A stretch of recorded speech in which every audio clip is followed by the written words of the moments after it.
So we'll see how this goes.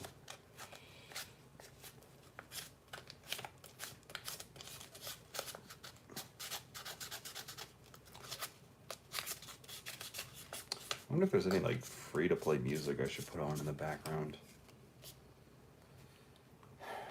It's kind of lame. I would have to say fair use music. Fair use music.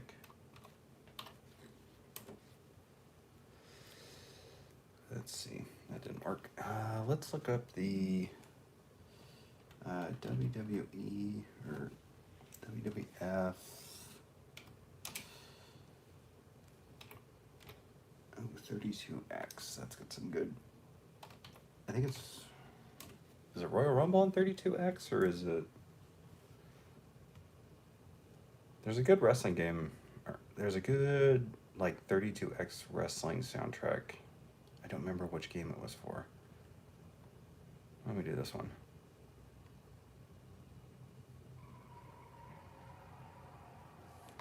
It's nice and distracting, I think. Let me put up. All out. What just happened, dude? The freaking world, man. That was something. That's actually kind of what I'm here to do, is just to have a fun little recap of All Out, because I actually did sit down and watch AEW tonight. Willem Rush, how you doing, man? I'm doing okay. Caught All Out tonight, so I figured we would talk about that. An incredible night for pro wrestling, dude. The King. No, I'm nowhere near that, my friend. That title solely belongs to Captain McKay Random, in my humble opinion, but I do appreciate the compliment. Thank you very much. Yeah, the wrestling world just exploded tonight. Yeah. Dude, I tell you, it feels good to watch something and get super hyped about it again. So yeah, why don't we just talk about what happened tonight? You didn't watch AEW. What happened? Well, that's good, JDP. We're gonna talk about it. So, first match on the card was Eddie Kingston versus Miro for the TNT Championship. First of all, I fucking love Eddie Kingston. That guy is just awesome. I didn't, watch him on the independents because I don't really follow the independent scene all that much. I just catch whatever people recommend on Twitter, and people have been going crazy for GCW lately with all the stuff that was happening between Nick Gage and Matt Cardona and now Jon Moxley. It's good shit. So yeah, Eddie Kingston comes out looking like an awesome badass mofo. I mean, shows up with the redeem these nuts. That was such a good catchphrase, and it's just one of those things that you don't even think it's going to turn into a catchphrase, and then it does. So good for him. I hope he makes a lot of money on that t-shirt. So yeah, Eddie Kingston comes out. Then Miro comes out, whom he has easily one of the best turnarounds in, we'll just say AEW history, because he came in, gave that great speech about the brass ring, shove the brass ring up your ass and all that stuff, and then I saw online people were not too keen on what he was doing versus the best friends and being the best man and all that stuff. And I'm just like, he's doing his Twitch thing. Just let's let something build here a little bit. Let's just let him have some fun, do whatever the hell he wants to do. And then he'll become, the killer once again. And sure enough, he did. And man, ever since he won the TNT title, he has just been killing dudes, and I'm all for it. So this match was awesome. Great opener. Kingston and Miro just beat the piss out of each other. Right away, Kingston went for that, the machine gun chops where, you get the guy in the corner, you just go, yeah! You just smack the crap out of him. Good stuff. And I already dropped Punk. Sorry, Punk.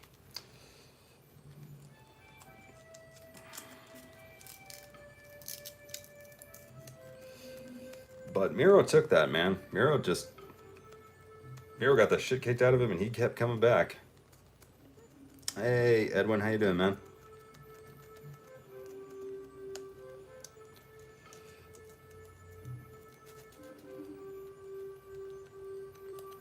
Let's see.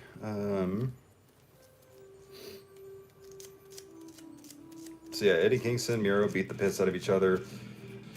It was so awesome because like Eddie Kingston was just he's getting annihilated by Miro. Miro was just absorbing everything Kingston was doing to him, and like it looked like, there's a couple times where Miro would like elbow him or hit him with a kick or something like that, and it would knock Kingston down. But Kingston just kind of smiled and gritted his teeth, and he'd get back up, and then he would just like immediately slump over because he wants to keep fighting, but his body's just not letting him. Like, for as much of a badass as Eddie Kingston is, it's like you're going up against a guy like freaking Miro.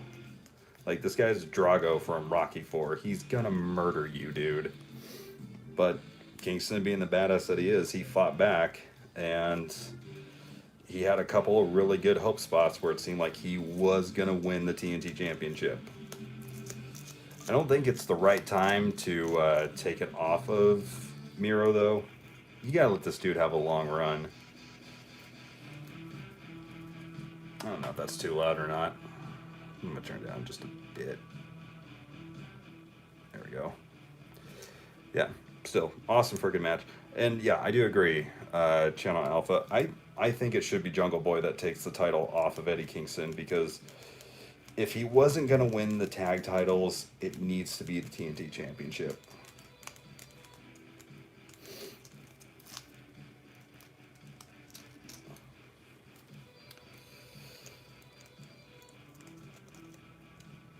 But yeah, if you watch that match between Miro and Eddie Kingston, like freaking Eddie, like just bludgeoned Miro's chest. Miro was just like the whole side of his chest was purple. It was bleeding a little bit. It was gnarly. Like you'd almost see Eddie Kingston's like handprint. It was sick. And like the finish of the match was the turnbuckle pad got ripped off. Couple spots where they tried to throw each other into the exposed turnbuckle. The referee stopped it. And Miro hit a Ric Flair-esque low blow on Eddie Kingston, which really didn't have like a lot of follow-through on it. So it looked a little weak, and you could kind of tell, oh yeah, that's what happened. Eddie Kingston hit, I think it was a pile driver he hit on him. Buckshot Figs, how you doing, man? Yeah, he hit a pile driver on him, and the referee was like supposed to go for the count, but he decided to fix the turnbuckle pad that accidentally got ripped off. So he was like, I'm gonna go over here and fix this. Eddie gets, a very close 2 count. He gets up, referee goes back over to try to fix the turnbuckle pad. Eddie Kingston and Miro both kind of push each other up against the referee, and then Miro hits a low blow, hits the big super kick, or he hit him with 2 kicks. He hit him with like a side kick, and then he hit him with a just straight up running Machka kick. And that was enough to put Eddie down, so Miro retained. Like I said, good freaking match. It was a great opener. The next match was Jon Moxley versus some guy. I do not remember his name because I don't know everybody from Japan. I feel really bad for not remembering that dude's name. So let me look it up real quick so I don't sit here and just keep saying guy from Japan. Jesus. Jon Moxley. Yeah, I'm sweating bullets right now. It's hot. Versus... Is it Kojima?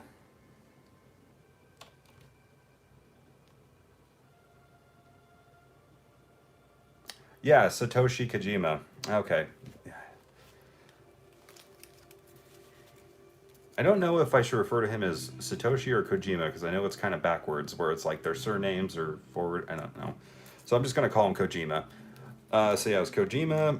Liked his entrance. Moxley came out to Wild Things. I love that Moxley is using the Wild Things that was kind of made famous from the movie Major League. I want him to go back to Unscripted Violence. I love that theme so much. I listen to it almost every day. I like him using Wild Things if he and Eddie Kingston are teaming up, but still, it's a badass entrance.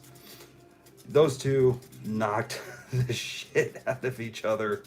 I missed some of this match because I had to go to the grocery store and get stuff for dinner, but I kept looking at my phone. I saw the superplex. I saw the big lariat spots. Moxley Moxley brought it to Kojima, and Kojima brought it back in spades. It was pretty 50-50 throughout the entire match until Mox hit 2 paradigm shifts. I always say there's the paradigm shift where he does the double underhook DDT spot, and then he immediately goes down. The Death Rider to me is when he hooks you, lifts you up, and then spikes you on your head. But the commentators called it the paradigm shift. Why you can't call it the Death Rider in AEW, I don't know. I do not know. But anywho, I thought it was dope. Moxley gets the win. This was kind of like a big FU to Tanahashi because for some reason he's just avoiding John Moxley, so I kind of love that little storyline. Also, Moxley is fucking jacked. That dude, if he showed up in WWE right now, Vince would just throw the belt at him. So then, what the fuck happens after that? Sidebar. Moxley came out with a GCW hoodie. That was cool. Because if you don't know, Moxley is the GCW World Champion. He defeated Matt Cardona in an open challenge. And so what happens after the match? The freaking King shows up. Minoru Suzuki, that evil Japanese grandpa, comes out looking like a badass and gets in the ring and goes toe-to-toe with Moxley. These guys were hitting each other back and forth with elbow strikes, which was so freaking awesome because like Moxley's elbow was bleeding, so when he like hit him, just blood was just flying all over Suzuki. I loved it. It was so cool. But then Suzuki locked in the rear naked choke and then hit the gotch pile driver. So Suzuki got to get one over on Mox. Mox got to cut a killer promo against Suzuki later in the night. It's good stuff. Hey, is Captain McKay in the audience? I'm like going back and forth. I'm like trying to work on this Punk figure and look at the chat and talk about All Out. Was the next match the Women's Championship? I want to say yes. Let's look up the match card real quick because I remember everything that happens in the matches, but I just do not remember the order now. AEW All Out match order. Let's see.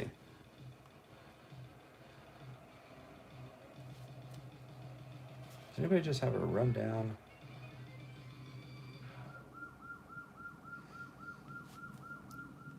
Okay, yeah, so this would be the Women's Championship.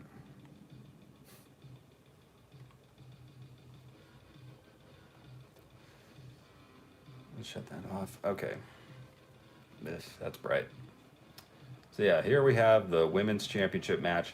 Chris Statlander, whom I really like. I dig her alien gimmick. It took a while to grow on me. I think this like new incarnation of her is working very well. The previous one, not so much before her injury, but good stuff now. She's quickly become one of my favorites. And God, she's a fucking beast, dude. That lady has got some strength behind her. I dig it. So, Chris Statlander versus the AEW Women's Champion, Dr. Britt Baker, DMD. Good shit. I love her. She is a badass promo.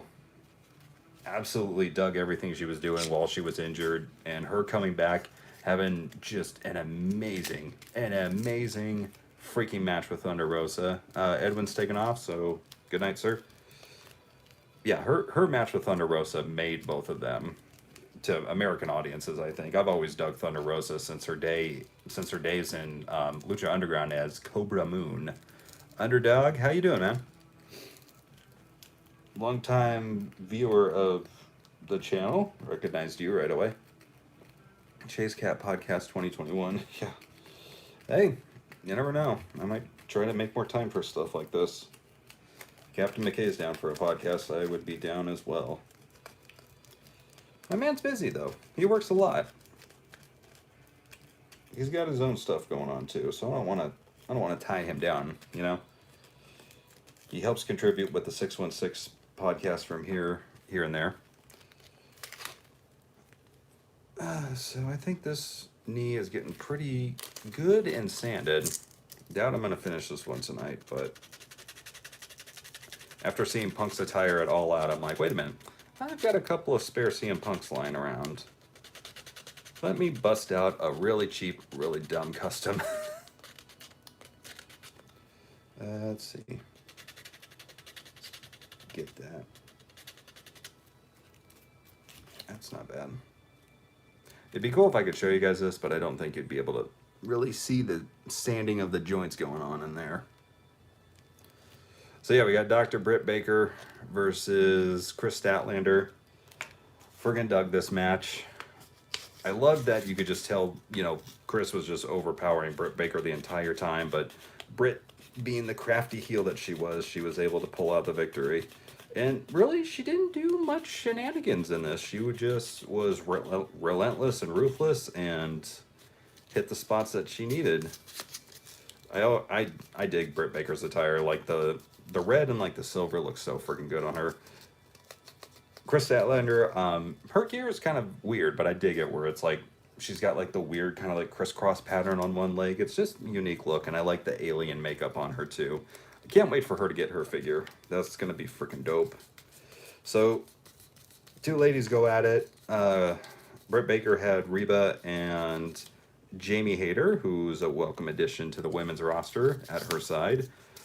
Chris Statlander had the best friends start to come to the ring with her, but then just Orange Cassidy came to the ring with her, and they were kind of wearing like these gray suits. I'm not too certain what they were really wearing, but so then just Orange Cassidy comes down to the ring with her, probably because, you know, he didn't have a match. He's a super popular talent. Let's get him on the show.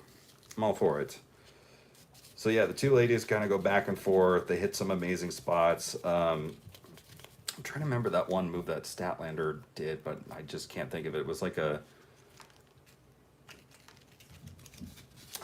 like she caught like Britt Baker and did like a Falcon Arrow type move. I thought that was pretty dope. Britt Baker hitting that curb stomp off the stairs. That was an awesome spot, and it looked like Statlander was going to get counted out, and they did a lot of that tonight, where like the babyface is about to be counted out. It gets to 9. They just get up and book it to the ring, and then they're good. They did that for this match, for MJF Jericho, and for the Punk Darby match, but we'll get to that. And funny thing, I liked all 3 spots when they did that, because Statlander, it looked like she was kind of out. And then Orange Cassidy came over and got super hyped, got in her face, and said, you know, get up and get in the ring. So that's what she did. She got up, she got in the ring. She brought the fight back to Dr. Britt Baker, DMD. And she hit the, she went for the area 451, which, gorgeous. Her 450 splash, I dig it. It's good. It's a good looking move for her to do. But Britt Baker moved out of the way, so she went kersplat. And Britt hit, if it wasn't telling what was going to come a little later in the night, this was a bit of a giveaway. So Britt Baker hits the Pittsburgh Sunrise, the Panama Sunrise, which is the jump off the second rope into Canadian Destroyer that Adam Cole's been doing in NXT for forever. He's probably doing it on the independents too, but I've only really been watching Adam Cole in NXT. I did see some of his Ring of Honor stuff and his match in New Japan against Kyle O'Reilly, but I've mainly been following Adam Cole since he got into NXT, and, you know, now. Yeah, it was a very awesome pay-per-view, and yep, I did as well pop for Suzuki. So going forward, so she hits the Pittsburgh Sunrise and then hits the stomp, gets in the lockjaw, is that what she calls it? Yeah. And unfortunately, Dr. or unfortunately for Chris Statlander, she had the tap. And Dr. Britt Baker won. She stood tall. I was kind of expecting for someone to debut here, but I'm kind of glad they didn't because there were a lot more to come. I kept thinking like, oh man, who could show up and pop the crowd? For some reason, I kept thinking Lita, like Amy Dumas is going to come out, but you know, that didn't happen. That was kind of a dream. I was like, oh man, come on Lita, one more run. You know, Trish got to come back for a bunch of matches. You should too. You don't always have to team with Trish. Go to AEW. That'd be awesome. I know people kept thinking it was going to be like AJ Lee or something like that, but yeah, no, she's, from the sounds of it, she's done. Done. Like CM Punk said in an interview that like her neck is messed up. I never heard anything about that. I had no idea she had any type of neck injury, but then again, I don't pay attention to that kind of stuff. So, you know, if she never comes back, that sucks. Hopefully, maybe one day she'll just show up in AEW with Punk, or she'll show up for something. She doesn't have to wrestle. She could just show up for something if she wants to, but if she doesn't, it's all good. So this playlist of SNES Raw music does not have any indication as to whose theme is playing, so I've been kind of paying attention to the background, and I don't know whose theme we're on. Might be Bam Bam's, because this is the Monday Night Raw video game for the Super Nintendo, and I'm listening to the soundtrack. So the next match was the Lucha Bros versus the AEW Tag Champs, the Young Bucks. Almost my match of the night. I fucking loved this. The Lucha Bros had one of the most amazing entrances I've seen in AEW. Their gigantic headdresses. Freaking loved it.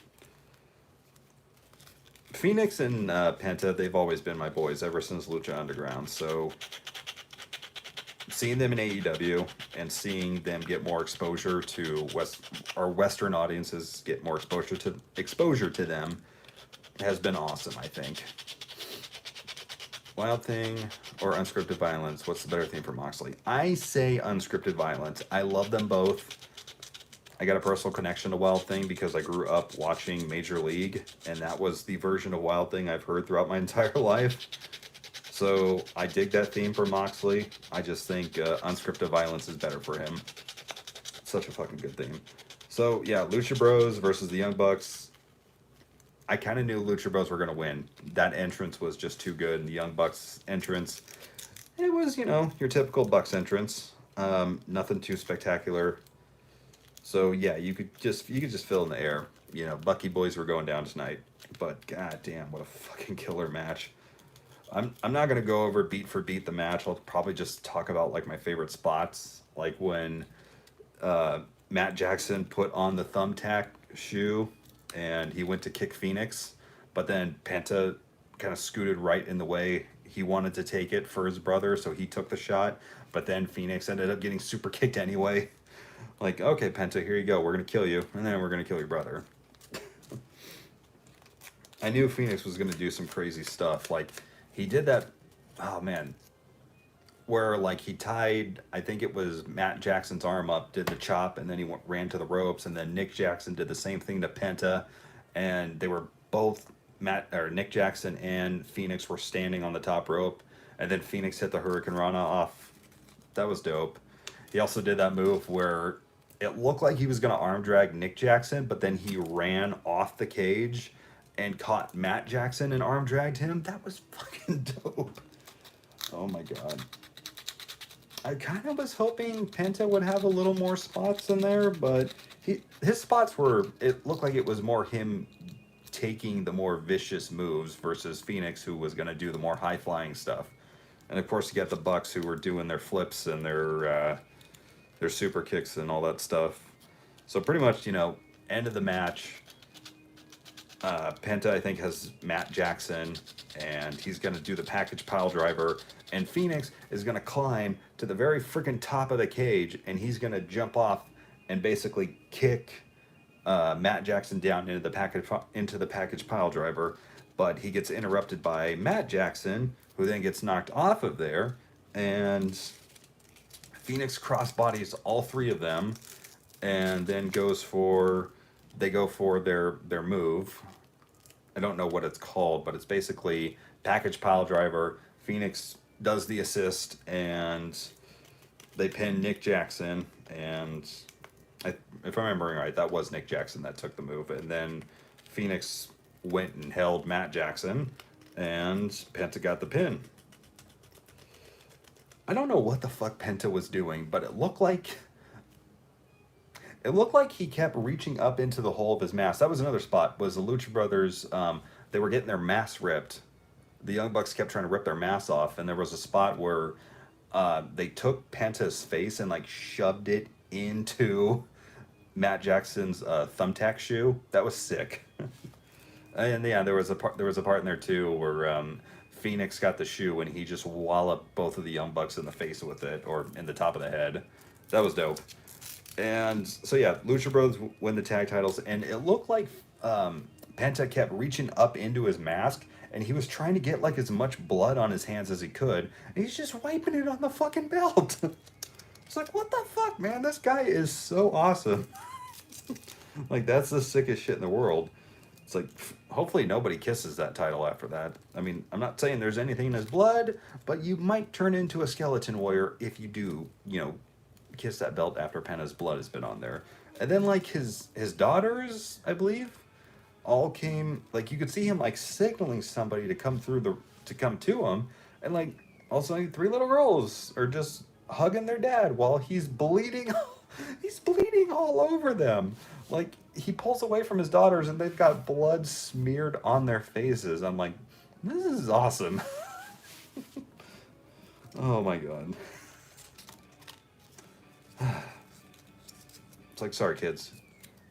You get daddy pays for everything. You get to watch him get kicked in the face with thumbtacks, and then he's gonna bleed on you. Don't worry, we'll take you to Build-A-Bear afterwards. So yeah, their celebration was dope. Can't wait to see who they're going to go up against first. So, next match, I believe, was MJF Jericho. It was either MJF Jericho or it was the Casino Battle Royale. I'm pretty certain it was the Casino Battle Royale. So let's talk about that. This is the first time I think I've watched one of the Casino Battle Royales live. It was interesting how they did this. How they have, the suits and like 5 of the women come out. I think that was pretty freaking cool. It's, it's a Royal Rumble, but it's not a Royal Rumble. You know what I'm saying? So, Hikaru Shida, who's absolutely one of my favorites, comes out first, and then Sky Blue, who I've kind of seen people posting stuff about her on Reddit, so I'm like, okay, she looks like she could kick ass. She's a recent signing to AEW, which is dope, so she got to be in there too. Abaddon was in there, and I fucking love Abaddon. Sakura, I think, was the other Joshi. I'm not too familiar with her. I know people are kind of making a big deal about her, but I'm not really into her at the moment, so I don't know. And the Bunny. Allie the Bunny. I don't know what they're doing with her in AEW, to be honest with her. I feel like she is, at least a couple of years ago, it felt like she was being poised as kind of like the next big thing in the women's division. But ever since she's come to AEW, she's kind of just like, just not really done much that I can recall. I'm glad that she's in like HFO, is that what it is? The Hardy family or whatever. Like she debuted with the Butcher and the Blade, and then for a minute she was teaming with Brandy, which was just weird. But, I'm glad for her. I'm glad that now her and Penelope Ford seem to be doing something. So, and it seems like they're going to have like a series of tag matches with Anna Jay and Ty Conti. And you have to forgive me if I don't remember everybody that was in this thing, but I'll just kind of go over some spots here and there. Awesome seeing Sheeta in there for so long. I think she got eliminated by Nyla Rose. Abaddon wasn't in there very long. She eliminated Sky Blue. That was the first elimination, and then Abaddon got dumped over the top rope.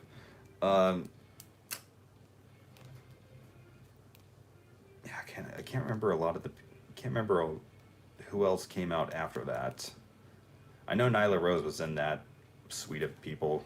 Um, so yada yada yada, bunch of people kicking ass, blah blah blah. Jade Cargill came out there and she threw. Oh man, Layla Hirsch, that's her name. Layla Hirsch, who hit a fucking impressive German suplex on Nyla Rose. But like Jade Cargill, after I think it was Red Velvet and someone else who got eliminated. I also might be misremembering who it was, but Jade Cargill like lifted up Layla Hirsch, like it like power lifted her and tossed her out. That was dope. And then Nyla Rose, I think, came up and eliminated her. Freaking Thunder Rosa came out to an amazing pop. That was freaking awesome. Anna Jay, when she came out, she got a pretty decent sized pop and she went straight after the bunny. And then Penelope Ford came out and they were teaming up on Anna Jay for a long, long time. And then Tai Kate came out and she beat the crap out of them. So I think it was like the bunny eliminated Anna Jay, or Anna Jay eliminated the bunny, and then Penelope Ford eliminated Anna Jay. You found Scarlett yesterday? Oh, the basic Scarlett? Nice. So the Joker card was freaking Ruby Soho, aka Ruby Riott, formerly known as Ruby Riott.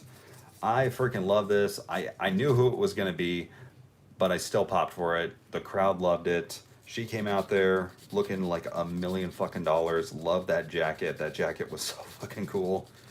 Thunder Rosa was just a beast. She eliminated Nyla Rose after Nyla Rose was like cleaning house. And her and Ruby Soho just tore the house down for a little while. They fought outside for a long time, and it looked like it really did look like Thunder Rosa was going to clinch it, and it looked like she was going to win.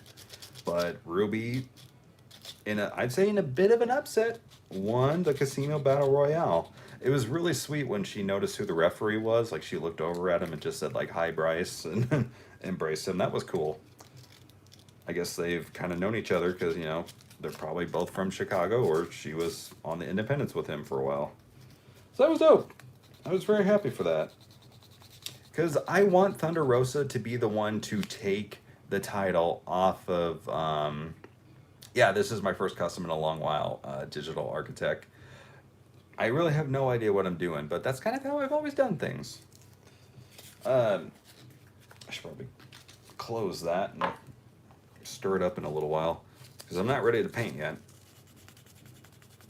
But yeah, I want Thunder Rosa to be the one to take the title off of Dr. Britt Baker, because, you know, the story just writes itself. You know, Dr. Britt Baker beat Thunder Rosa a couple times, and then Thunder Rosa beat her in that, you know, lights out bloody fucking unsanctioned match that put both of them on the map. So I just think that would be so dope if the Thunder Rosa is the one to take the title off of her. So the next match was Chris Jericho versus MJF, and we got to see the return of the Millennium Countdown Clock. That was awesome. And then at the very end of it, and I also really loved how they kind of mirrored the sounds of Chris Jericho's debut in WWE, the way they did. They made that countdown as close, as legally distinct as they could, but as close as they could to the WWE one. And they got the pyro, they got the little build-up sound, and then it was the same Jericho thing flashing, and it said Jericho's last match, and it's like, what?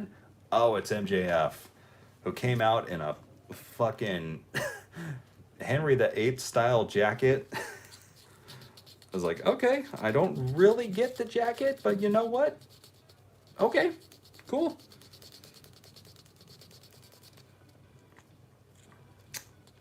I also love the spot when he got in the ring where he like held out the dynamite ring and he made Aubrey take it off of him.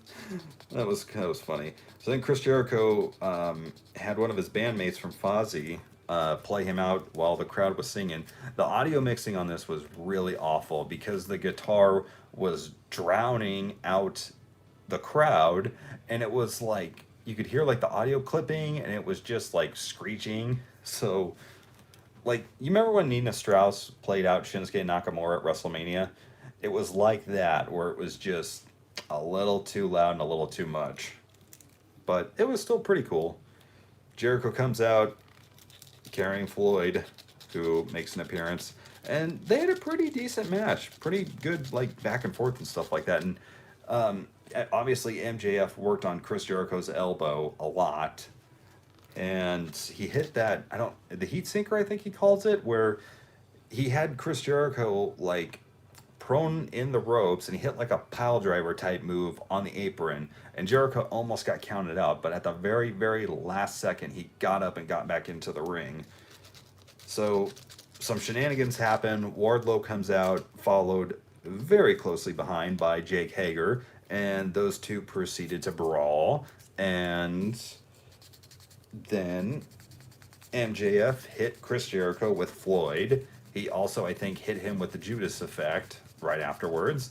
And MJF pinned him. But Jericho got his foot on the rope. But ref Aubrey didn't see it, so she counted the 3. Kind of giving people that false, oh no, this is Chris Jericho's last match, but he got totally screwed again. Another referee comes out and basically tells her what happened. They restart the match. MJF loses his fucking mind. Predictable? Yes, but I still popped for it, you know? It was fun. So Jericho almost rolls him up. MJF locks in the salt of the earth. Looks like Jericho's going to tap. It looks like Jericho's going to tap. It looks like Jericho's going to tap. He rolls through it. Oh no, he rolls through it again. Oh no, he's got it locked in. No, he rolls through it again. And Jericho rolls through and locks in the walls of Jericho. Not the Lion Tamer, because he didn't sit down with his knee on his back and pull back like that. No, he sat down on his back. That is the walls of Jericho. And MJF tried desperately. I like that MJF was like biting his hand so he wouldn't tap out, but he tapped. They all tapped to the walls. So Jericho gets to stay in AEW as a competitor and as a commentator. So, where do these two go from here? Not certain yet. But the entire Inner Circle, who it kind of looked like they were slowly breaking up in kind of an organic fashion, because Sammy was off feuding with Shawn Spears, Hager was still feuding with Wardlow, and Pride and Powerful are feuding with FTR. They're not really interacting with Jericho as much, at least as far as I know, because I don't really watch BTE. I know I should. I keep saying I'm going to, but I just haven't had the time.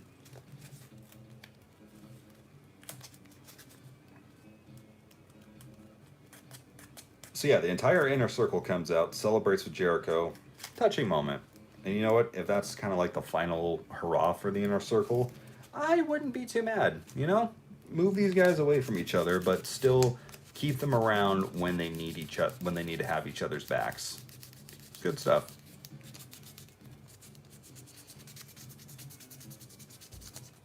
So if I remember right, I believe next was the was it? Yeah, so next was the big one. The one everyone came to Chicago for. CM Punk versus Darby freaking Allin. Yeah, they already announced a CM Punk figure. We're gonna get one. Jazzwares announced that we are getting a CM Punk figure. Most likely, it's just going to be like his debut attire. They'll give him a hoodie. They'll give him a shirt. You're probably gonna have to wait a little bit for his all-out attire, but hey, it'll be worth it because that all-out attire was dope, and that's what I am making tonight. Don't know how far I'm gonna get into painting because This is the one thing that always slows me down, and why I wish I had like a spare pair of like black tight trunks I could slip onto him. I do not. It takes a while to sand down these joints. You don't want paint rub. Tights, why tights? Why not shorts? I thought the tights looked good. You know, his legs probably aren't as muscular as they used to be. He is a little bit older. Let my man rock some tights. I thought for sure he was going to come out in MMA shorts with some logos on it for like his ice cream bar or like his favorite bands or something like that. Or like his wife's book or something, you know what I mean? Hey, get the McKay. Jazz Rose works fast. My eBay auctions ended. He sold his AEW. He sold his CM Punk figures right before people realized they were obsolete. Good stuff. I like it. Did I see Elite 88? Probably. You'll have to remind me who's in it. I haven't really been paying attention or staying on top of a lot of the wrestling figure stuff lately.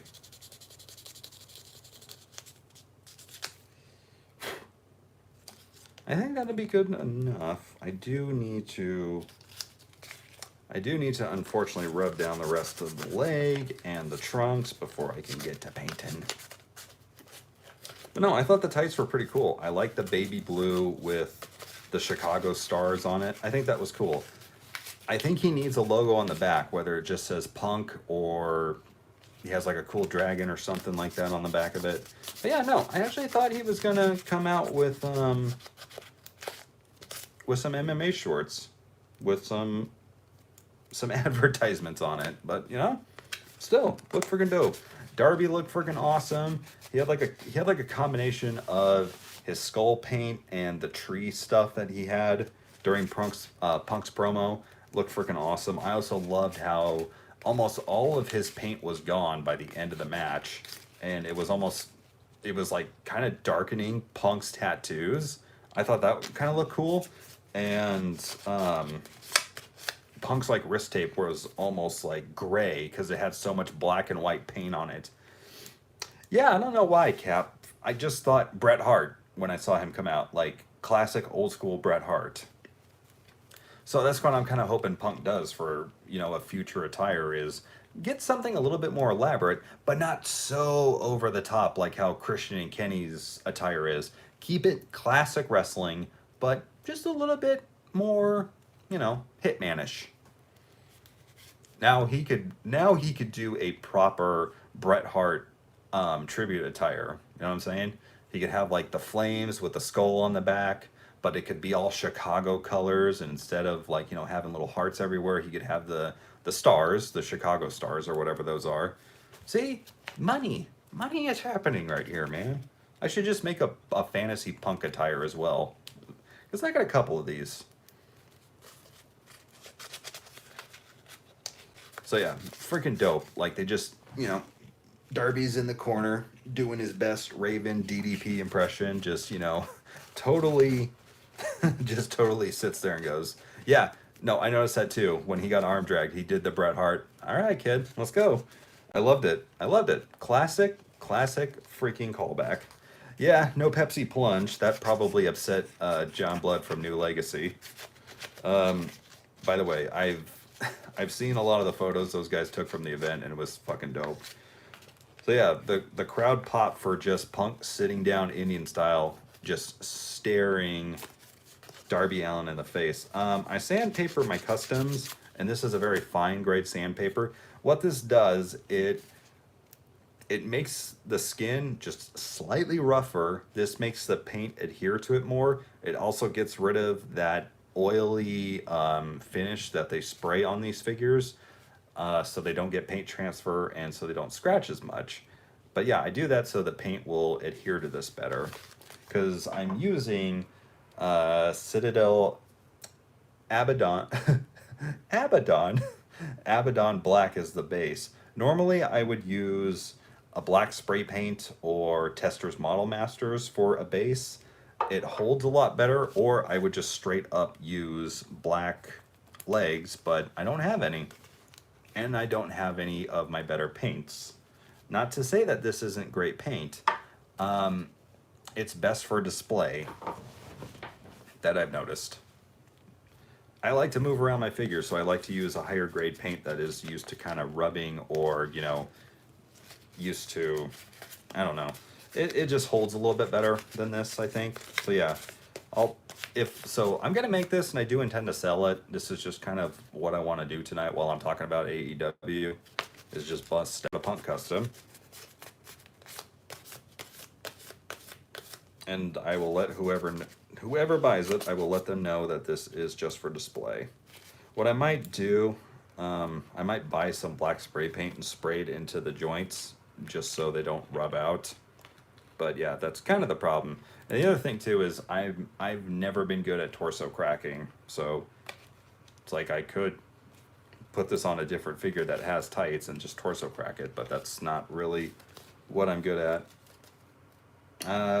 Someone was asking me what grade this was. It says P1000 on the back.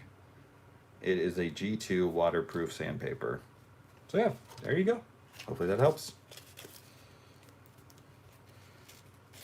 And this one here is a P220. It's a little rougher. So if you use this, it is going to leave scratches and stuff like that if you use it on the harder plastic bits. So don't use it on the harder plastic bits, just use it on the soft bits. Why did I put X-Men The Clone Wars soundtrack on as well? Soundtrack, there we go. Hour and 30 minutes. I don't know how well you guys can hear it versus me, but I don't want it to drown you out. I want you to hear me talk about bullshit.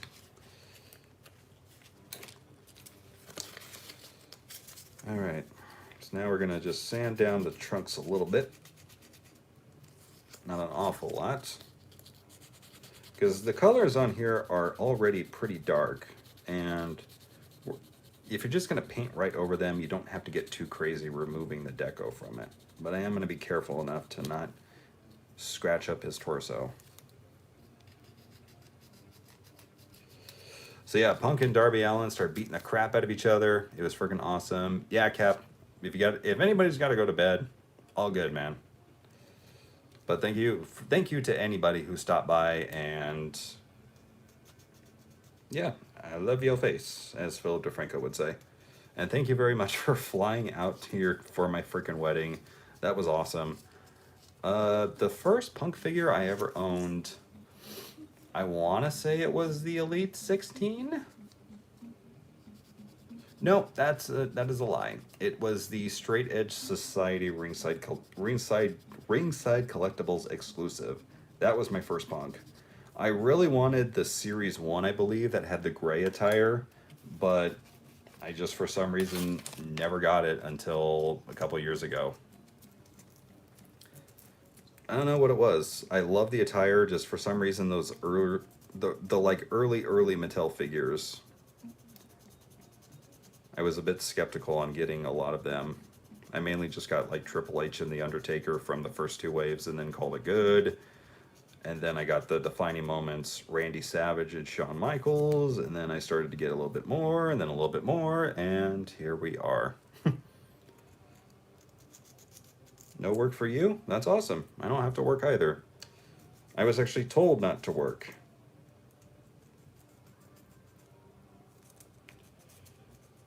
I do get paid for tomorrow because of the holiday. And I actually did ask my boss for a raise. I have been putting up with a lot for the last couple of years, and I don't want to say what else kind of led to me asking to get a raise, but basically I'm still in a shit ton of debt, unfortunately, and me and the wife got married over the last couple of weeks, and if you've never put on a wedding, you will, let me just tell you, it is going to be expensive no matter what you do. That whole, oh, the bride's side of the family pays for the wedding. That shit ain't true unless their side of the family is fucking rich. But no, we put on our own wedding with our own money.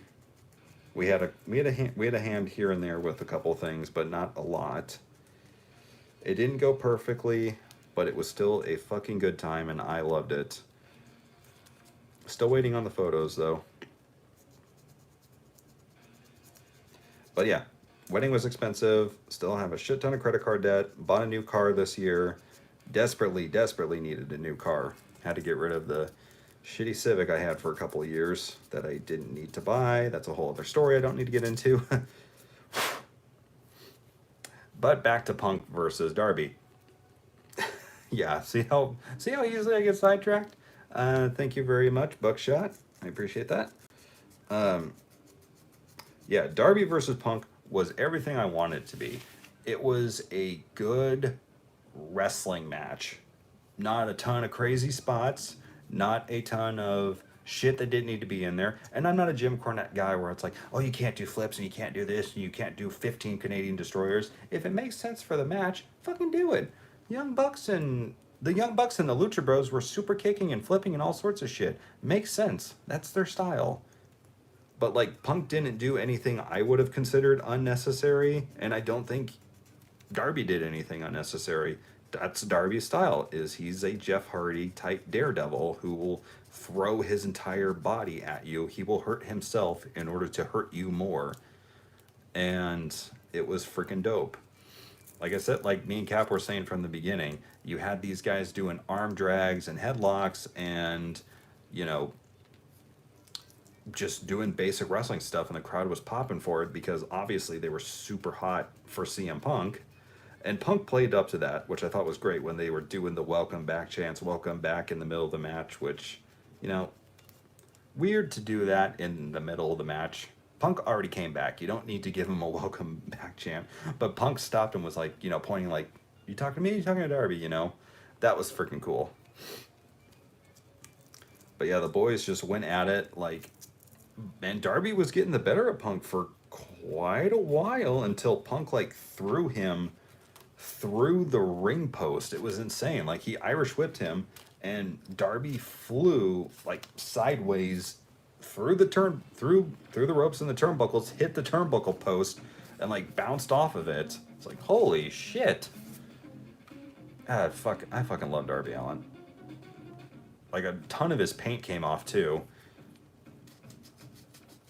So Punk pretty much dominated for most of it, and like Punk had him in a freaking abdominal stretch, and I was like, I don't know why. For some reason that popped me. I was like, in the middle of this highly anticipated match between these two, Punk's first match in over 7 years, abdominal stretch. I freaking loved it.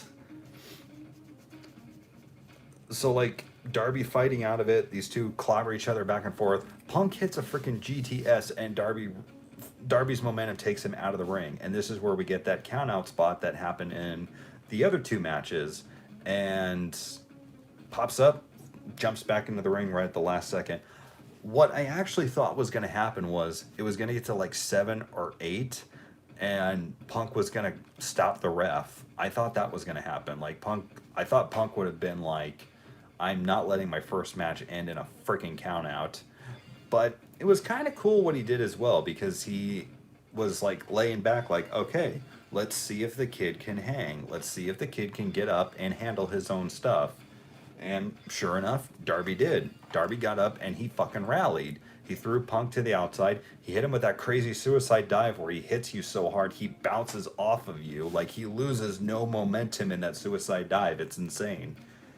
And he hit that like swanton move off of the top rope to the outside, like damn near hit Punk in the face. That looked fucking awesome. And Darby throws him back in the ring, and soon enough he goes for the coffin drop, and yeah, Punk just sits up like the Undertaker, and Darby just misses him, and Punk's laughing like, you know, I knew that was coming. Darby grabs him in like a crucifix and pulls him over for a near fall. Punk holds on to Darby, lifts up, hits him with the GTS 1-2-3. Good freaking stuff. I loved it that Punk was like so hyped. He was like, let's fucking go. He was so into just being back and being in that, being there with the crowd. I loved it. Sting came out, checked on Darby, shook Punk's hand. Solid, awesome respect spot. I think we're good. I think we'll start applying some paint to this bitch.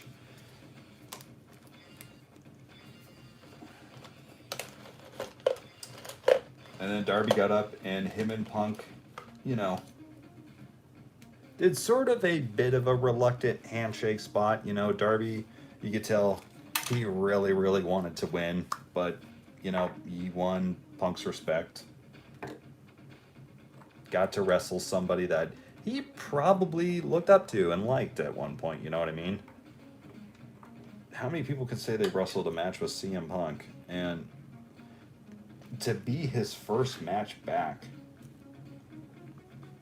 absolutely insane. The crowd loved it. I loved it. I think everybody freaking loved it. You could tell Punk was savoring it.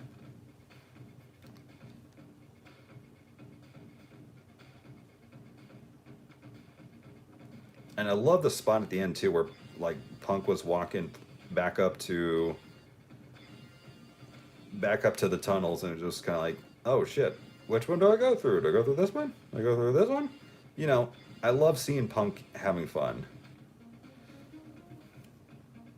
I don't know if people are still chastising him for his MMA stuff, but I'm glad he didn't go out there and try to wrestle like he was an MMA fighter. Like, he didn't show up in the trunks, or in the shorts, he didn't show up wearing the MMA gloves. He showed up and he was CM fucking Punk. And it was awesome. He can hang. Punk can hang. He's still got it. Did they give him a "You Still Got It" chant? I don't remember if I heard one or not. You have to remind me, chat. Did he get a "You Still Got It" chant?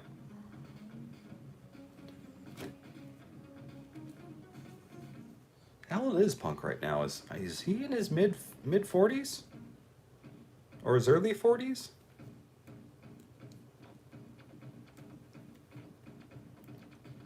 You have to remind me.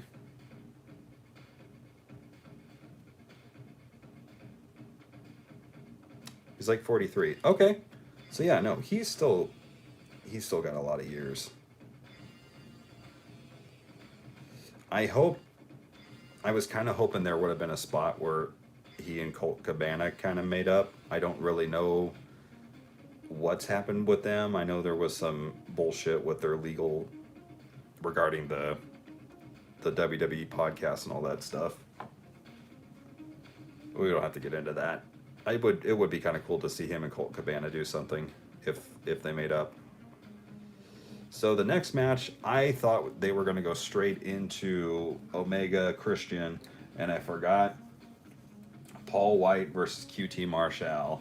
This was the most WWE bathroom break match I've ever seen AEW put on. I love the Big Show. I love Paul White. I've always been a fan of him since his giant days in WCW. Even when I was so sick of him in WWE with the face heel turns, I don't hate the guy. I like Big Show. Always have. I don't know what this match was for. I don't know who it benefited. Didn't benefit QT Marshall or the Factory. Didn't the Gun Club turned heel? Okay. Big Show won. Big Show took out a Go-Go. Is that how that was? Was that Anthony Go? No. Who did they say that was? That was out there with QT Marshall. That big motherfucker that's out there with him too. I want to see more of that guy. I forget his name. Like, is it like Nick Camarado or something? That guy was freaking cool. But he got taken out, and then QT Marshall went for jumping nothing, got caught with a chokeslam. Like, that's really all that happened was the Factory guys tried to interfere. They got fucked. Marshall got chopped like 5 times. He got the chops, which, cool to see. But man, you can tell Big Show, or Paul White, I keep calling him Big Show. I'm just as bad as JR. Paul White, Aaron Solo. Thank you so much, Fanatico. But yeah, you can just tell Big Show. I just did it again. You can tell Paul White. He's up there. He's not the man he was 10 years ago. All the hip surgeries, all that stuff. The years have just it was a cool spot when he got to defend Tony Schiavone against the Nightmare Factory, or I almost said the Nightmare Factory, the Nightmare, or the Factory. God, so many factions, I can't keep up with them. I can't keep the names right. And again, I kind of was like, okay, let's see what Paul White can do. And unfortunately, it just wasn't really anything. It was the most WWE squash match I've seen AEW do. Not that they, can't have matches like that. It was just, okay, this is your match that's going to cleanse your palate for, and it's going to give you a minute to breathe after the awesome Darby Punk match. It's going to give you, time to go to the bathroom. It's going to get you all snack and beard out. And boom. On to the main event, which was the Impact World Champion, Christian Cage, versus the AEW World Champion, Kenny Omega. I fucking loved this match. First of all, Christian comes out wearing the Impact title. I love that Christian, when he came to AEW, he had his Impact theme with the countdown and everything. I love it. So, Christian comes out. He's got a new shirt. He's got like this gray and gold attire that looks freaking awesome. And he's got a jacket. It's not like his old, it's not the complete get up tracksuit type thing, but it's a big jacket with a big giant hoodie that had his like C symbol on it. I dug it. Hopefully we get a figure of it.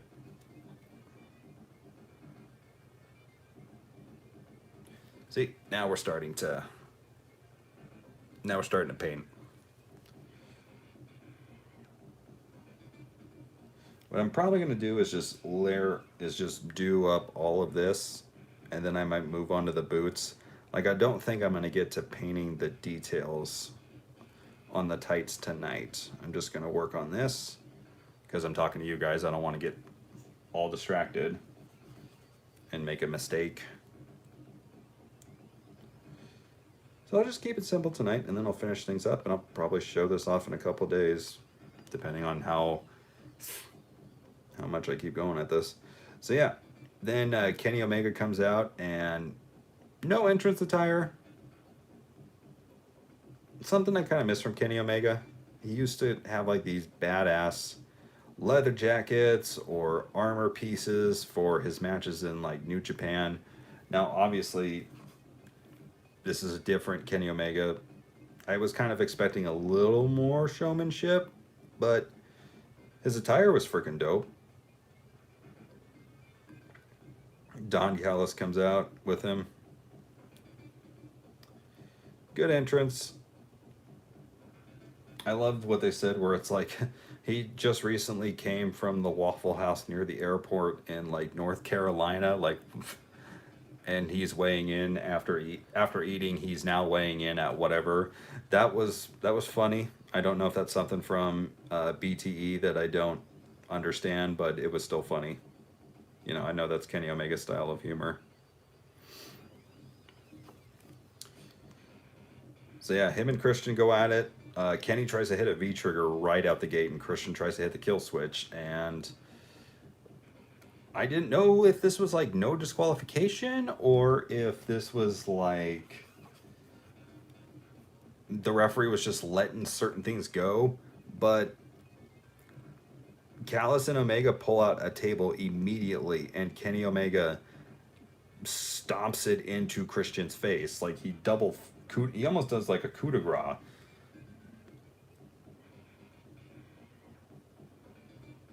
So he's clearly got the upper hand throughout most of the match. There's a really sick spot where after that table spot, him and Don Callis set up another table, and Christian tries to go for like an unprettier, gets countered. Kenny Omega tries to go for a one-winged angel through that table, it gets countered. Christian spears Kenny Omega off the apron through that table, and like the legs of the table, that like brace comes through the bottom of the table and fucks Christian's back and like rib area up. It was nasty. Like he had like this like huge welt and it was like bleeding. It was fucking sick. But to Christian's credit, he finished the match and you couldn't tell if anything was wrong with him. Just, the constant professional, outwork everyone. So, match goes on. Kenny hits the Snapdragon. I think he tried to go for a Snapdragon off the top at one point. Don't quote me on that. I might have missed some stuff in there. One point, Christian hits.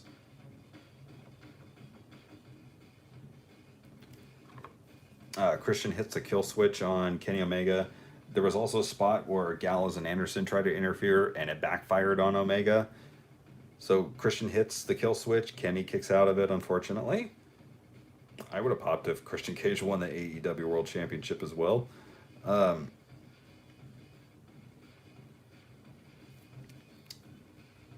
Both guys end up on like the second rope, and Christian tries to go for... Oh, there's also a sick spot where Christian goes for a frog splash and Kenny Omega gets his knees up, and man, that just looked so gnarly. Like, it looked like the front part of like Christian's like upper body and face just like smacked the canvas. But I digress. So they go up to the second rope, almost the top, and somehow Christian gets in a position where it looks like he's gonna hit a fucking avalanche kill switch on Kenny Omega. Kenny counters it into an avalanche one-winged angel. That was the move of the night for me. Yeah, jaw drop moment. I loved it. And that was Christian's first official loss in AEW. He is no longer undefeated. I think he lost like the men's casino battle royale to Jungle Boy. Like Jungle Boy eliminated him, but you really don't count those in like win-loss records. So, yeah. So then the rest of the Elite come out and they start to beat down Christian, and then Jungle Boy, Marco Stunt, and Luchasaurus come out to try to help him, but the numbers game gets to them, and oh my goodness, it goes black. TV screen goes black, the feed goes black. Kenny Omega was on the mic shit talking everyone. Everything goes black. And then fucking Adam Cole debuts. The Titantron, that was so amazing. He came out with a shirt that just said All Elite Baby. Freaking loved it. He got in the ring. It looked like he was going to confront Omega and the Bucks. And commentary was making it sound like after what they did to him all those years ago. And I was like, was it when Marty Scurll debuted for the Bullet Club and he and the Young Bucks kicked Adam Cole out of the Bullet Club? Is that what they were talking about? I'm guessing so. It made it sound like Omega had something to do with it, which I don't remember, but I could have missed something. So, Adam Cole gets an amazing pop, amazing reaction. Hits the Adam Cole baby. And then super kicks Jungle Boy. He has reunited with the Elite, and we get that amazing kiss spot with the Bucks and Omega kissing Adam Cole on the cheek and the back of the head. That was adorbs.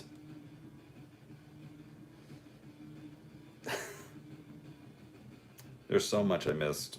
I need to go back and just watch BTE from the very beginning. Just marathon it. See what all this is about.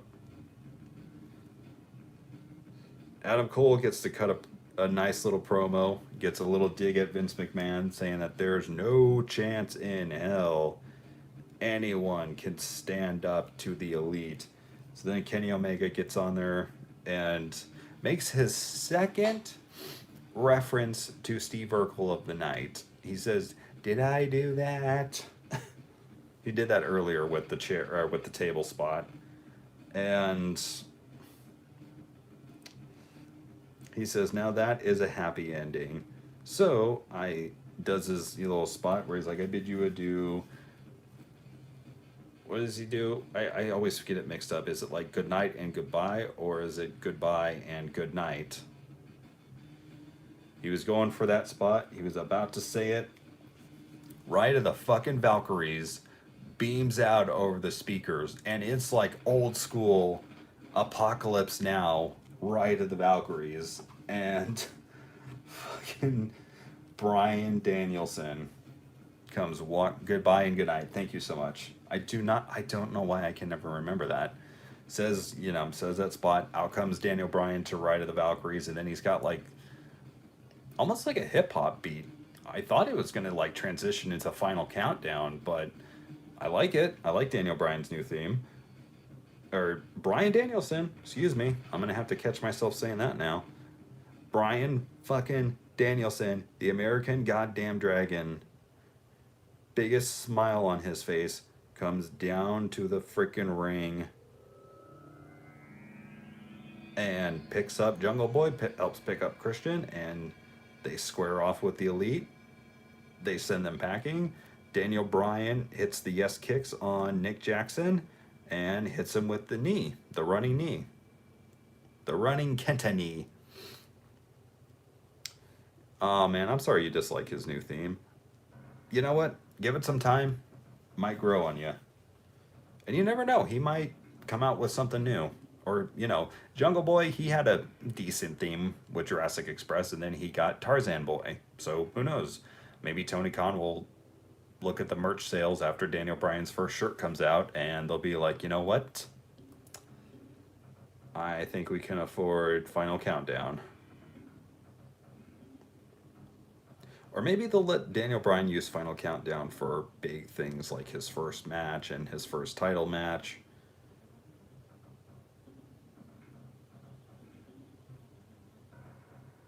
It's all just wait and see, but yeah, that reaction, that double surprise was amazing. I was so glad they didn't save Daniel Bryan or Bryan Danielson. Damn it.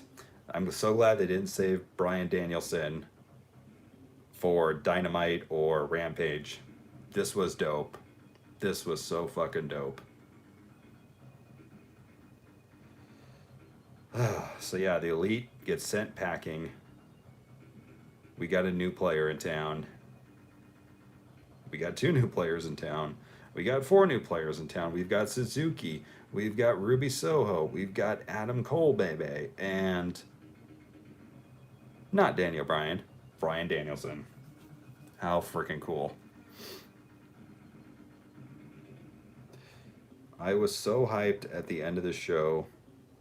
I said I need to start making a CM Punk custom, and I need to get on a live stream and talk about how much I love professional wrestling right now. I like a lot of what WWE is doing with Roman Reigns and Finn Balor. I freaking love the little demon tease that they did on SmackDown. I love that Becky Lynch is back. I don't like how they brought her back, but I like that she's back. I like the teasing that they're doing with Brock Lesnar and Roman Reigns. It kind of sucks. It feels like, Demon Finn is just going to be fodder for Roman. Like, Roman's going to get the first main roster pinfall on the Demon just to build up the Brock Lesnar match. Because the only person that has beaten the Demon in WWE is Samoa Joe, who is now a 3-time NXT champion. Man, poor Karrion Kross. Big giant monster, undefeated in NXT, loses his main roster debut against Jeff Hardy, all because Jeff Hardy brought back No More Words. And apparently his original gimmick was supposed to be a fucking losing streak, and now they got him looking like Lord Humongous? What the shit? I'm sorry. You don't put Cross's face behind a mask. Did they literally learn nothing after Retribution?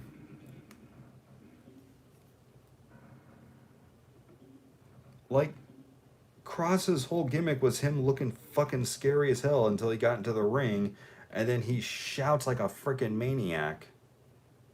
And where the fuck is Scarlett? I can't do it, man. That was a big reason why I stopped watching main roster WWE and only catch the highlights. Cannot see everyone that I like from NXT. And I didn't even really like Karrion Kross all that much. But it's like, I can't see everybody that they have down there and they built them up. They actually develop characters and storylines. That's what it was for. Developmental. They actually developed shit, and then the second they get on the main roster, now it's gone. Now you got this. Now you're wearing a red Lord Humongous mask. You're a red Demolition. You're Red-alition. Red-alicious. Why the fuck? I'll bet you anything that's what they're going to call him. They're going to call him, it's Red-alicious Karrion Kross. Fuck that. Can't stand it. Cannot stand it anymore. So, yeah, that's why I don't watch any main roster stuff except for the highlights. Thank you so much for that, Reddit. Now, this unfortunately is a cheap paint, but it's the only one that I could find that had the same baby blue aesthetic that Punk had. Let me see if I can find a good picture of that while we're at it.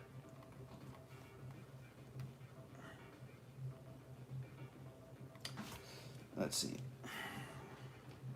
I know I'm painting a custom on my computer desk because this is just how I like to do things.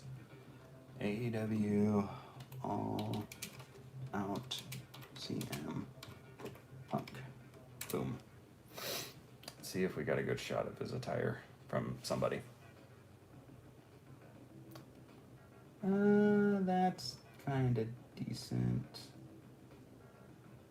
I can tell what the boots look like.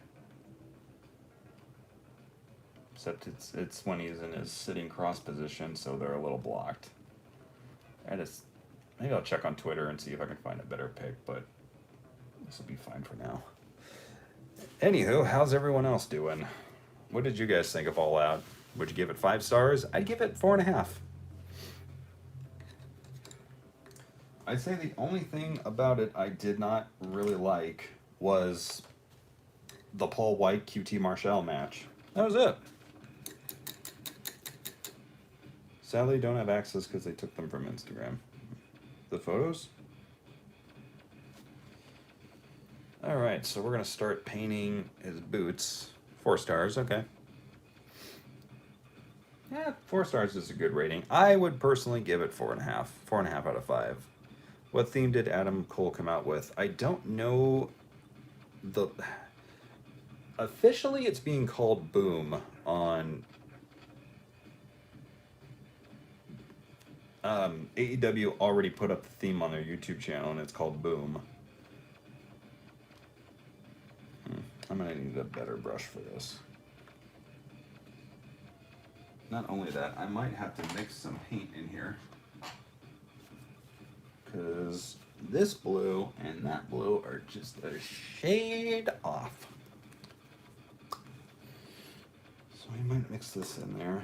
See what we get.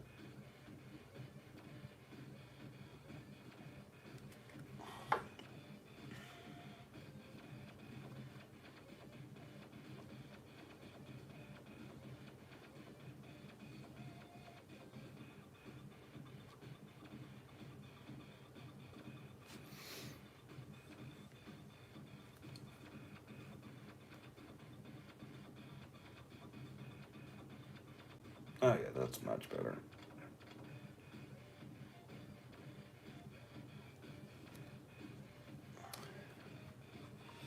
Yeah, it definitely feels like WWE is, I wouldn't say they're dying, but they're definitely just stagnant.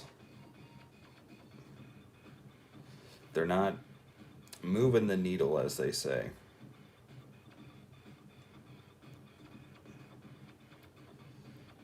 Like, I heard something interesting where people are saying WWE is not bringing in new fans, they're not bringing back old fans.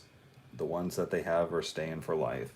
Whereas AEW are slowly bringing new people in, but they're bringing back people who stopped watching. And I thought, well, that's a pretty good damn compliment.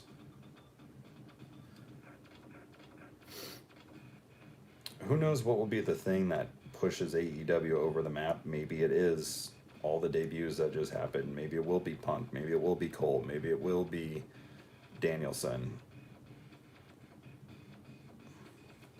But the fact that like they got Sting there, they got Malachi Black, they've got like look at Miro. Look at what AEW has done for him.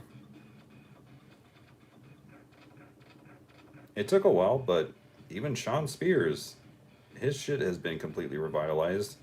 He had sort of the same kind of trajectory. He showed up in AEW with like a cool new gimmick and Tully Blanchard as his manager. I was into it. And then he lost to Cody, and I didn't see him do much. He did like a little bit with Scorpio Sky, and then, nothing for a while. And it seemed like he was kind of floundering. He cut like a weird kind of promo where it was kind of like a work shoot sort of thing. And then he showed up with the Pinnacle, and he's been doing good stuff. Is there any news about Tessa Blanchard? I don't know. I don't pay attention to Tessa Blanchard. Last I heard, she was Impact World Champion a couple years ago, and then she got outed for a bunch of shit she said and a bunch of shit she did behind the scenes, and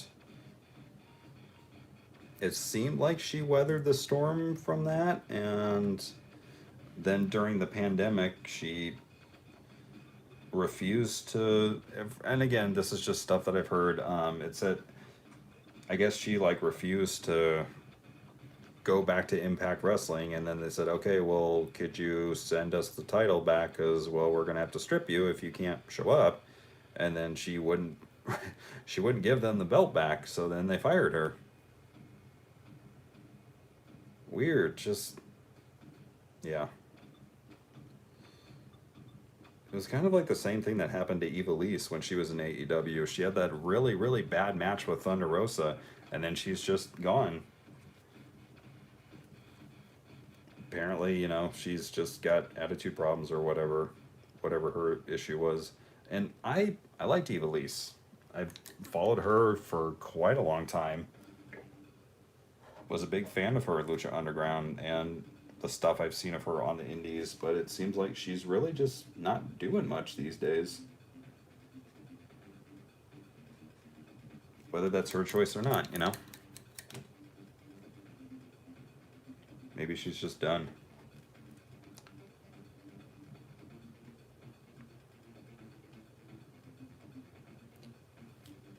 Who knows? Maybe she'll show up in like the NWA or something. Which, technical stuff aside, seems like NWA is doing some good stuff too.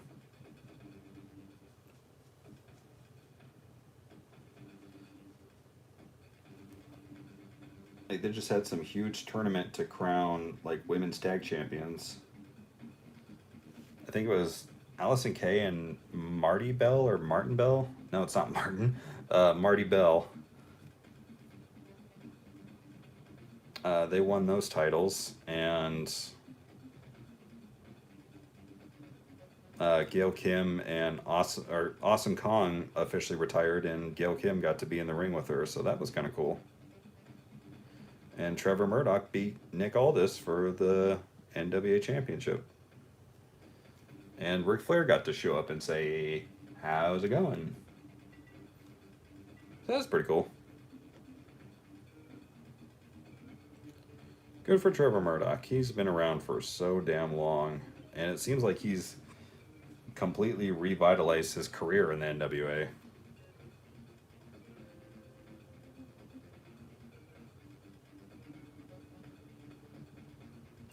But yeah, I don't think I'm gonna keep you guys too much longer. It's been a long night, an awesome night of wrestling.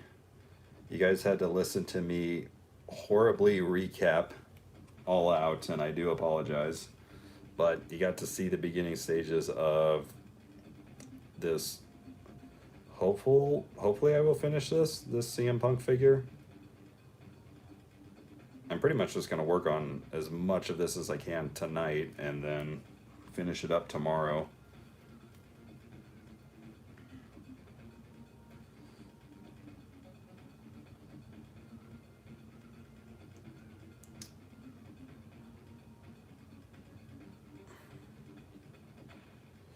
I kind of hate doing YouTube live on the mobile stuff now. The chat thing doesn't stay up very long. Buckshot is loving Andrade's new character. I've yet to be impressed. I won't lie. He had an awesome match with Kenny Omega. Um, he had a pretty good match with Matt Sydal in AEW, but whether it's like travel issues or this or that, it's like something is just preventing me from getting fully behind Andrade, and I want to be behind him. I think he's an awesome talent. Just something hasn't come together yet. You know what he needed? He needed Zelina goddamn Vega, who had to re-sign with WWE. What the shit was that about? She gets fired for wanting to start like an OnlyFans and keep her Twitch and all that stuff, and she just comes out and is like, I support unionization. Good for you. I support unionization too. And didn't really hear much from her for a long ass time, what she was gonna do or whatever, and then her husband shows up in AEW, and she shows back up on SmackDown and is losing every single week. It's frustrating. What can you do, right?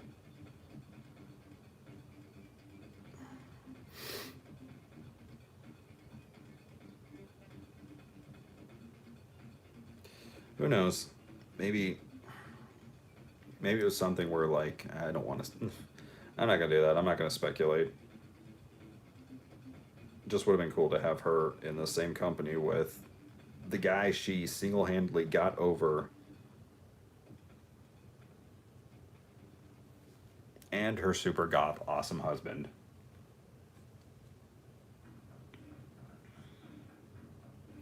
I don't know. Maybe now I am going to speculate. Maybe it had something to do with her WWE contract. Like there could have been some kind of clause in there that said like, yeah, look, I know we fired you, but listen, we still have dates on this thing, and if you don't come back and work them, we're going to sue you. Maybe it's something like that. I don't know. Because WWE are prone to do that when, rest in peace, when Brody Lee, who was Luke Harper in the WWE, he got injured, and he came back and was like, I want my release from the company. And the company said, nope, you still owe us. Yeah, you were injured, but you owe us dates, buddy. So they didn't let him go for the longest fucking time.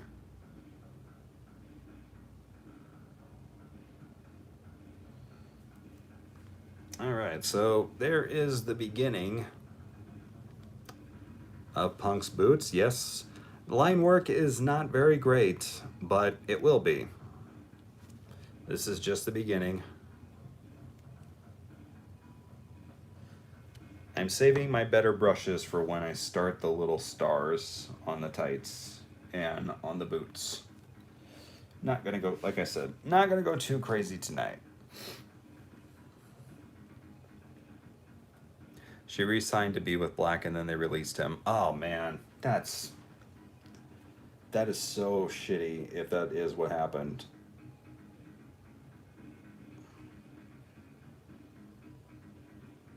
That's what I hate. I hate that WWE does that. They just call you, "Hey, sorry, you're released." And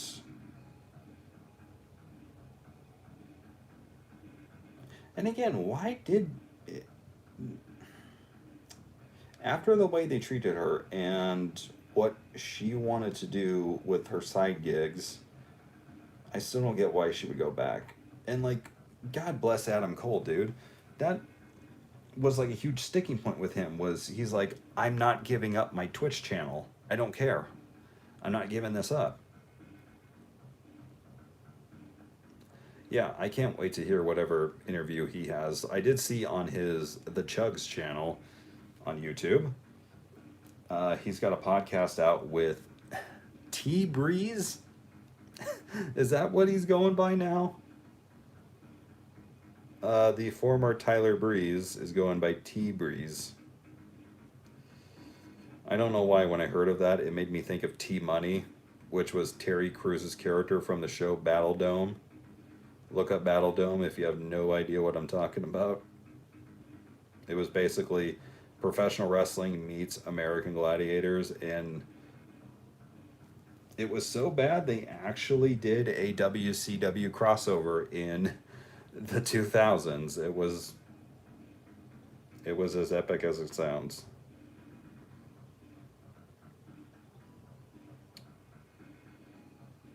I like the characters from that show. I actually put them in WrestleMania 2000 and No Mercy. I don't know why. The T Money guy stood out to me so much. I loved him. And then I found out years later that that was Terry Crews. So that was cool.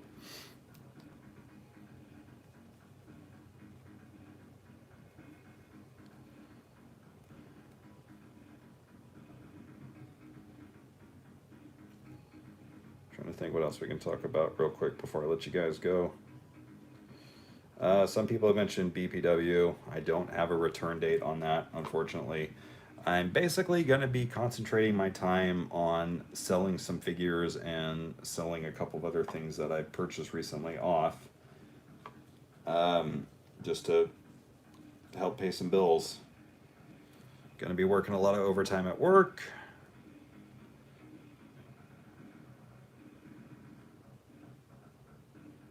So unfortunately that leaves not a lot of time for stop motion or really anything else. Like I've been trying, another dumb thing I've been trying to do, I've been trying like hard to finish, or like hell, not like hard, like hell to finish the Mass Effect Legendary Edition. I got through the first game just fine. I've been stuck on the second game for a while because I haven't had time to play it. I'm about 3 or 4 missions away from completing it. And yeah, I just cannot find the time. Like all my time for video games completely gone. I wanted to do a 2K13 or a WWE 13 or a 2K14 like My Universe mode or something like that. Just bring back some old school wrestling stuff to the channel. And just to kind of, have fun with wrestling games again, because I feel like I haven't really had that in a long time. And nothing, just haven't had the time. Obviously, the marriage and the wedding took up a lot of that time. But now that that's over and done with, I got to concentrate on my adult responsibilities.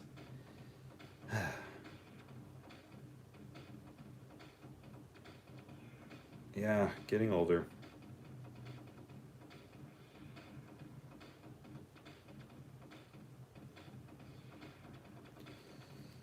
Okay. So I think once I finish this little bit of the boots, I'm going to let you guys go for the night.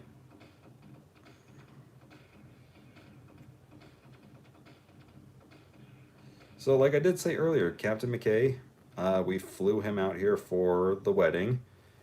I got to hang out with him for an entire week, and it was fucking awesome. Took him to a couple of figure stores that I know, took him to a couple of Targets and Walmarts, and we just kind of, walked around, shot the shit. It was good stuff. I didn't take a lot of video while he was up here. I thought maybe that would make a fun either between the frames on his channel or like a figure hunting or a Hall of Pain episode. I thought about doing it, and for some reason I didn't. I was like, nah, let's just hang out and be boys for the weekend, you know? Let's not worry about any of that stuff.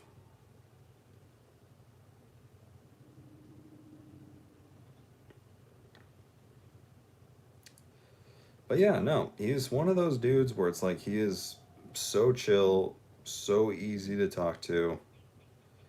I kind of wish it was like, you know, God, I met him a long time ago on YouTube and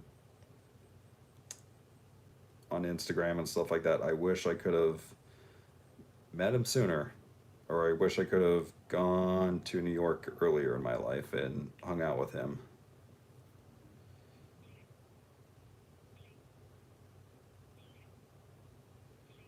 Because it's kind of weird how you think, oh, flights are expensive or whatever. It's really not. If you can find the time, you can make a lot of things happen.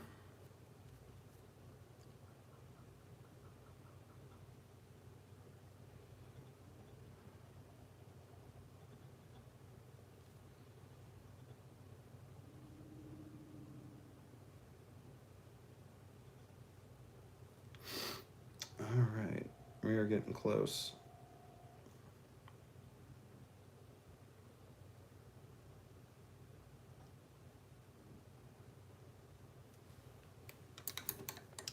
All right, dudes.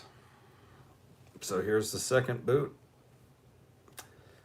Still, it's gonna need another coat, maybe two. And I'm gonna have to clean up the lines with some black paint, but for now, I am happy with it. Let's see. So we've got our two boots. And we have our punk here. Almost done painting the black areas. I think what I'm going to do is once I do that, I'm going to spray it, seal in this black paint, and then I'm going to paint the stars and the line work over that, and then seal it again. All right, yo. So if you check out the live stream, or if you didn't check out the live stream while it was live, leave me a comment about AEW. Leave me a comment about AEW All Out. What did you think of it? And yeah, hopefully I see you guys again someday soon. Anyway, peace out.